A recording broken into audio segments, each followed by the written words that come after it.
Terima kasih Tuan Yang di-Pertua.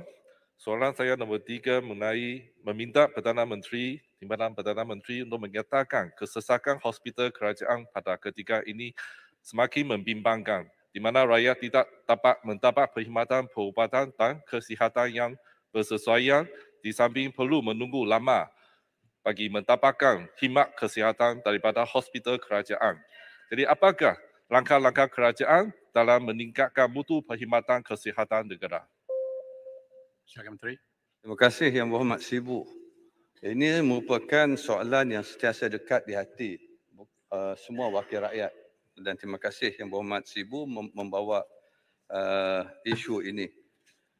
Pada saya, untuk makluman Yang Berhormat, keseluruhan ahli Dewan Rakyat inilah. Kalau kita melihat mengapa berlakunya kesesakan di hospital. Walaupun kerajaan telah mengadakan banyak usaha, berapa banyak hospital baru telah dibina, hospital lama dinaik taraf, klinik kesihatan, klinik desa, semuanya dah bertambah banyak. Tapi masih berlaku kesesakan. Jadi kesesakan ini pada saya adalah berpunca pertama sekali menunjukkan bahawa sistem kesihatan kita oleh semua pegawai-pegawai kesihatan daripada doktor, nurses kita dan semua kementerian yang terlibat dalam menjaga kesihatan kita ini dah bertambah baik. Bila bertambah baik, keyakinan rakyat untuk pergi ke hospital sebab perkhidmatan kesihatan yang baik sudah pasti akan merujuk kepada hospital kerajaan. Yang kedua, disebabkan hospital kita menyediakan perkhidmatan boleh dikatakan hampir percuma. Begitu murah sekali kalau kita bandingkan dengan perkhidmatan hospital swasta. Sebab itu juga mereka hospital kerajaan ini menjadi tumpuan. Dan untuk itulah kalau kita melihat kerajaan juga dah bertambah. Jumlah doktor, jururawat, semua dah bertambah. Tapi masih berdepan dengan kesesakan. Jadi untuk itulah maka kerajaan telah pun menubuhkan pasukan petugas khas reformasi sektor awam yang dipanggil singkatannya STAR yang dipengusikan oleh Tan Sri KSN dan dianggotai oleh pelbagai agensi. Bukan saja Kementerian Kesihatan tapi pelbagai agensi, kementerian dan sebagainya, di mana mereka berbincang, duduk melihat apakah penambahbaikan lagi boleh dijalankan. Untuk itu, maka mereka melaksanakan program secara short term, mid term dan juga long term, di mana jalinan kerjasama dengan the private sectors, private hospital dan juga pengamal-pengamal perubatan klinik-klinik swasta untuk berkongsi di mana sebahagian pesakit-pesakit yang mungkin bukan menghadapi penyakit yang kritikal akan boleh mendapat perubatan di klinik-klinik swasta. Dan juga begitu juga yang datang khususnya waktu odd hours daripada 6 hingga 12 malam, kalau yang tak berapa-apa tu di mana mereka boleh dihantar kepada klinik kesihatan berdekatan, klinik daerah di mana waktu operasi mereka akan dilanjutkan sehingga ke 12 malam. Ini merupakan langkah jangka pendek dan juga langkah sederhana dilaksanakan.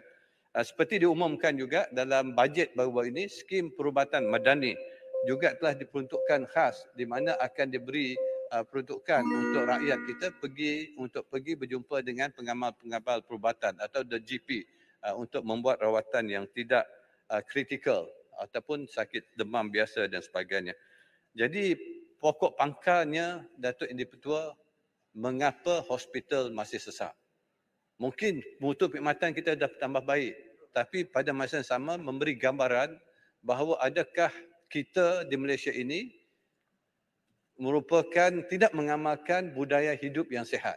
Mengapa? Sebab itu lebih ramai terpaksa rujuk ke doktor, pergi ke doktor, demam, sakit dan sebagainya. Jadi sebab itu penekanan oleh Kementerian Kesihatan ialah juga untuk membawa ataupun mempromosikan budaya hidup sihat.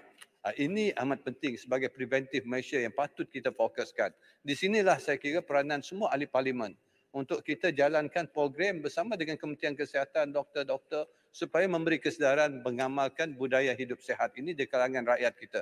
Supaya hospital, kita tak payah pergi ke hospital lah. Hanya tak ada yang sakit yang kritikal dan sebagainya. Dan hospital kita tidak akan terbeban dengan kita mengendalikan terlalu banyak kes-kes kesihatan yang akhirnya merugikan negara dari segi kedudukan kewangan dan merugikan rakyat kita sendiri juga. Jadi itu patut menjadi tumpuan kita semua. Terima kasih. Silakan Sibu. Ya, terima kasih dengan jawapan yang baik. Dan memang kita tidak menafikan bahawa hospital kerajaan memang membekalkan perkhidmatan yang bagus kepada rakyat kita. Tetapi juga kita ada beberapa perkara saya ingin memaklumkan kepada kementerian, iaitu perkhidmatan doktor pakar tidak terdapat di semua hospital, terutamanya di hospital tempatan. Dan dia hanya terdapat di hospital regional hospital. Jadi untuk ini juga merupakan salah satu sebab rakyat pergi ke banyak pesakit mesti pergi ke regional hospital untuk mendapatkan perkhidmatan doktor pakar dan mereka tidak di kawasan mereka tidak dapat mendapatkan perkhidmatan seperti ini. Jadi saya nak bertanya kepada kerajaan, adakah kerajaan berhasrat untuk menubuhkan satu unit jantung dan unit kanser di Sibu Hospital dan Miri Hospital. Dan ini juga merupakan satu di dalam manifesto Pakatan Harapan bahawa kita akan menaik tarafkan Sibu Hospital dan Miri Hospital sebagai regional hospital. Terima kasih Yang Berhormat Sibu. Seperti mana saya katakan tadi, kemampuan kerajaan untuk membuat hospital dan menyediakan pakar-pakar terhad dari segi kalau kita dah bina hospital sekalipun, kemungkinan untuk mendapat pakar yang ingin berkhidmat menjadi satu cabaran juga. Sebab itu apa yang patut kita fokuskan, apa yang telah dibincangkan dalam jawatan kuasa STAR itu tadi, ialah untuk kita buat jalinan dengan hospital-hospital swasta yang juga ada kepakaran di mana kita boleh berkongsi dari segi hikmat perkhidmatan dan juga dari segi di mana sebenarnya sudah ada perbincangan, perundingan dengan pihak hospital swasta dan juga Persatuan Perubatan. Dan saya mengucapkan terima kasih di mana mereka juga sudah pun bersetuju untuk berterlibat bersama menjaga kesihatan rakyat kita secara holistik. Makna kerajaan, swasta dan private practitioners dan kerajaan juga terlibat bersama dalam menjaga kesihatan rakyat kita. Di mana kalau mereka datang, hospital kajian tidak dapat untuk memberi disebabkan mungkin queue yang panjang, mereka akan diserahkan pada hospital swasta di mana yuran tertentu sudah pun dironding dan dipersetujui. Dan kalau ini dapat dilaksanakan, kemungkinan ianya dapat membantu dalam waktu jangka pendek dan jangka sederhana. Sementara kita membina lebih banyak hospital berdasarkan daerah, berdasarkan bahagian ataupun berdasarkan negeri-negeri yang memerlukan kepakaran-kepakaran tertentu. Sementara itu kita bekerjasama dengan pihak-pihak swasta. Terima kasih. Silakan, Bakret. Assalamualaikum. Terima kasih Tuan Ketua. Saya ingin dapat penjelasan berhubung dengan status hospital pengajar di USIM, Universiti Islam Antarabangsa. Apakah status terkini, apakah pihak kerajaan telah pun mengiktiraf USIM ini sebagai hospital pengajar? Terima kasih. Terima kasih Yang Berhormat.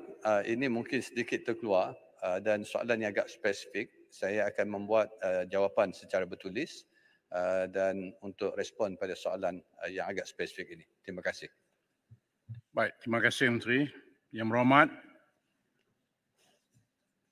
sekarang tamatlah sesi untuk waktu pertanyaan-pertanyaan Menteri pada hari ini. Sekian, terima kasih dan kita bergerak kepada soalan pertanyaan seterusnya. Pertanyaan-pertanyaan bagi jawab